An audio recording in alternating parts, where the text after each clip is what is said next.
Hello दोस्तों, आप सब कैसे हो? उम्मीद है आप सभी अच्छे होंगे। और फिर से आप सभी को प्यार भरा नमस्कार। मैं आशा करता हूं कि आप हमारे चैनल को सब्सक्राइब करेंगे और मैं आपसे वादा करता हूं कि मैं आप सभी के लिए बेहतरीन से बेहतरीन कंटेंट लाता रहूंगा। तो इसी डेडिकेशन के साथ पहला क्वेश्चन देखते हैं हम लोग। तो चलिए, 9 10 11 होना क्या है? कहावत है, पहेली है, मुहावरा है, या फिर इनमें से कोई नहीं है? क्या 9 10 11 होना क्या है? ये एक मुहावरा है, ठीक है। जिसका अर्थ क्या होता है? जिसका अर्थ होता है भाग जाना, ठीक है। चलिए नेक्स्ट देखते हैं हम लोग। ऊँट के मुंह में जीरा का क्या अर्थ है? ऊँट के मुंह में जीरा का क्या अर्थ है? ऊँट को जीरा पसंद है? नहीं। पहला बात तो क्या है, देखिए, जब भी मुहावरा आएगा और यदि उससे जुड़ा वही वर्ड मिले, जैसे कि ऊँट, और नीचे ऑप्शन में भी ऊँट है, तो बिल्कुल गलत होगा, ठीक है। फिर बी में क्या है, ऊँट को जीरा खिलाना, ऊँट आ गया फिर से ऊँट, ये भी गलत है। असफलता को छिपाना, नहीं, ये नहीं होगा।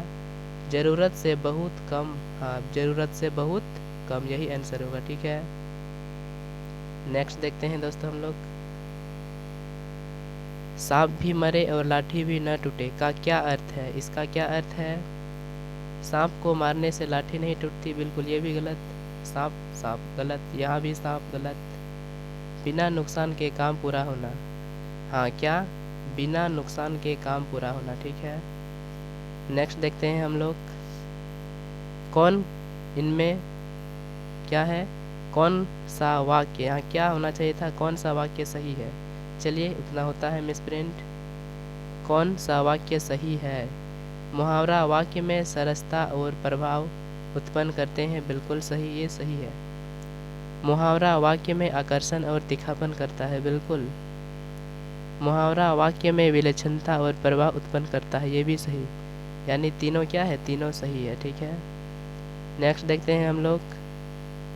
घर की मुर्गी दाल बराबर का क्या अर्थ है? घर की मुर्गी दाल बराबर, देखिए, एग्ज़ाम में जो है ना, बहुत ही सरल क्वेश्चन पूछा जाता है। बस हमें अपनी तैयारी को प्रयास करते रहना चाहिए कि बेहतरीन से बेहतरीन कैसे तैयार किया जाए हम अपने सब्जेक्ट को, ठीक है। तो इसका क्या है, घर की मुर्गी दाल बराबर का क्या अर्थ है? घर में मुर्गी पालना, नहीं, ये तो मुर्गी और मुर्गी, गलत। घर की चीज़ का उचित मूल्यांकन नहीं करना, हाँ, घर की चीज़ का उचित मूल्यांकन नहीं करना, जिसका मुहावरा होता है घर की मुर्गी दाल बराबर, ठीक है। नेक्स्ट देखते हैं। सत धन जन का संधि रूप है, इसका संधि रूप क्या है? सज्जन, आप सभी जानते हैं इसका अर्थ सज्जन, काफ़ी आसान क्वेश्चन है ये। नेक्स्ट देखते हैं हम लोग। अच्छा, इसमें, अच्छा, संधि आप सब बताइए ना, संधि कितने प्रकार के होते हैं? संधि संधि कितने होते हैं? 3 प्रकार के होते हैं, ठीक है। स्वर होते हैं, एक स्वर संधि, ठीक है। एक होता है व्यंजन संधि। तीसरा क्या होता है? विसर्ग संधि, क्या? वो विसर्ग, विसर्ग संधि, ठीक है। चलिए नेक्स्ट देखते हैं हम लोग। श्यामा उपन्यास लिखती है का क्रमवाच्य है। श्यामा उपन्यास लिखती है का क्या है? क्रमवाच्य है। तो श्याम द्वारा लिखा गया, नहीं। श्याम से उपन्यास लिखा जाएगा, नहीं। श्यामा से उपन्यास लिखा जाता है, ये होगा, नहीं। श्यामा के द्वारा उपन्यास लिखा गया, हाँ, क्या? श्यामा के द्वारा उपन्यास लिखा गया, ठीक है। हम लोग नेक्स्ट देखते हैं। पाप पुण्य का समास विग्रह है। पाप पुण्य का समास विग्रह है। पाप और पुण्य, बिल्कुल सही, यही होगा आंसर, ठीक है। अच्छा, आप सब बताइए ना, ये कौन सा समास है? समास का प्रकार पाप और पुण्य, ठीक है। तो ये समास है द्वंद्व समास, क्या? द्वंद्व समास। नेक्स्ट देखते हैं हम लोग। द्वंद्व समास का उदाहरण है, अभी अभी हम लोग ऊपर में देखें तो द्वंद्व समास का उदाहरण कौन वाला होगा? राजा रंग, कमल सुख, असभय, अनदेखा, राजा और रंग, ठीक है। उजला का तत्सम है। उजला का तत्सम क्या है? उजला, उज्जवल नहीं, उज्जवल नहीं, उज्ज्वला नहीं, उज्ज्वल होगा, क्या? उज्ज्वल, ठीक है। नेक्स्ट देखते हैं दोस्तों। जो संतोषी होते हैं वे सदैव सुखी रहते हैं, साधारण वाक्य है। क्या? जो संतोषी होते हैं वो सदा सुखी रहते हैं, इसका साधारण वाक्य क्या होगा? संतोषी सदैव सुखी रहते हैं, बिल्कुल संतोषी सदैव सुखी रहते हैं, यही आंसर होगा। संतोषी सदैव सुखी रहते हैं। नेक्स्ट देखते हैं, निम्नलिखित रेखांकित भाग में से कौन विशेषण है? इनमें क्या बताना है? विशेषण।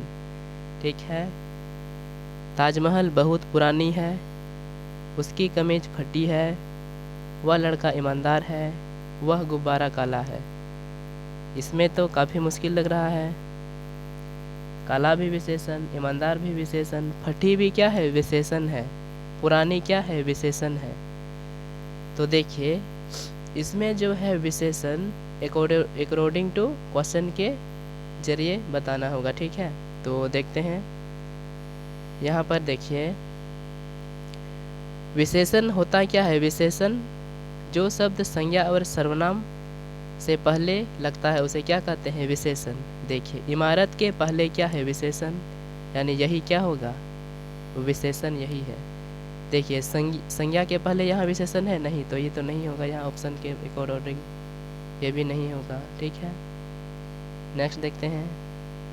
नेहा की आँखों से आंसू टपक पड़ा, उपरोक्त तो वाक्य के किस भाग में अशुद्धि है? इसमें अशुद्धि बताना है। आँखों से ये नहीं, ये तो सही है। नेहा की, ये भी सही है। टपक पड़ा या आंसू, इसमें कौन सा होगा? देखिए आंसू का स्पेलिंग भी सही है। ठीक है, ये भी सही है। टपक पड़ा नहीं होगा, तो क्या होगा? यही हमारा आंसर हो जाएगा यहाँ पर। ठीक है, इसका शुद्ध वाक्य होगा नेहा की आंखों से आंसू बहने लगा। ठीक है, क्या? नेहा की आंखों से आंसू बहने लगा। ठीक है, नेक्स्ट देखते हैं। कर्म करो फल की चेष्टा मत करो, इस वाक्य में चेष्टा के बदले कौन सा पद उचित होगा? ठीक है, यानी चेष्टा के बदले प्रतिस्थापन करना है, प्रयास होगा। अच्छा, इसमें हम लोग प्रयोग करके देखते हैं। कर्म करो फल की चेष्टा, चेष्टा की जगह प्रयास। कर्म करो फल की प्रयास मत करो, नहीं ये गलत लग रहा है। कर्म करो फल की प्राप्त मत करो, नहीं ये भी गलत लग रहा है। कर्म करो फल की हासिल मत करो, ये भी गलत है। कर्म करो फल की आशा मत करो, हाँ ये क्या है? ये सही है। ठीक है, नेक्स्ट देखते हैं। निम्नलिखित में से कौन क्रिया विशेषण से संबंध रखता है? क्रिया विशेषण से, देखिए विशेषण कैसा विशेषण? क्रिया जिसमें काम होने का विशेषण बताए, वो क्या है? क्रिया विशेषण। जैसे शेर जंगल में रहता है, शेर जंगल में रहता, ये तो नहीं लग रहा है। महिमा सी रही है, सी नहीं, यहाँ होगा सो होगा। महिमा सो रही है, ये तो नहीं होगा। कमल रो रहा है, ये भी नहीं है। रमेश अच्छा खेल रहा है, हाँ देखिए यहाँ क्रिया की विशेषता बता रहा है, कैसा? अच्छा, यानी ये क्या है? क्रिया विशेषण। ठीक है, नेक्स्ट देखते हैं दोस्तों हम लोग। डैश का जीरा लगाना, इस मुहावरे को पूरा करें। जीरा लगाना नहीं, डैश का जोर, क्या प्रिंट कर दिया है? यहाँ होगा जोर, होगा जोर। डैश का जोर लगाना, इस मुहावरे का क्या अर्थ है?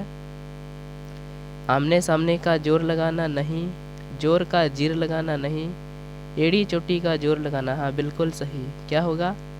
एड़ी चोटी का जोर लगाना। ठीक है, पुंडरीक का पर्यायवाची क्या है? पुंडरीक का पर्यायवाची क्या है दोस्तों? काफ़ी सरल क्वेश्चन है। तो पुंडरीक का क्या होगा? कमल।